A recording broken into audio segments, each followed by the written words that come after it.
রাজধানীর মতিঝিলে ঢাকা সংবাদপত্র হকার্স বহুমুখী সমবায় সমিতির কার্যালয়ে আধিপত্য বিস্তারকে কেন্দ্র করে হামলা ও গোলাগুলির ঘটনা ঘটেছে। শুক্রবার বিকেলে মতিঝিলের দৈনিক বাংলা মোড়ে ঢাকা সংবাদপত্র হকার্স বহুমুখী সমবায় সমিতির কার্যালয়ে এই ঘটনা ঘটে।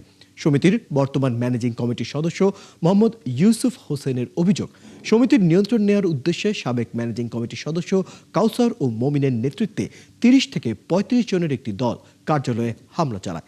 এ সময় তারা অফিসে ভাঙচুর করে এবং কয়েক রাউন্ড ফাঁকা গুলি ছোড়ে। তাদের হামলায় সমিতির ১০ থেকে ১৫ জন আহত হয়েছে জানিয়ে তিনি বলেন, এই ঘটনায় জড়িতদের বিরুদ্ধে মামলা দায়েরের প্রস্তুতি চলছে। কোম্পানির লোক লয়ে আমি মিটিং করতেছিলাম, এমতো অবস্থায় তারা ৫০-৬০ জন লোক, ৩৫-৪০ জন লোক সন্ত্রাসী নিয়ে ককটেল গুলি হাকাওয়াজ করে আমার অফিস তারা দখল করতে আসছে।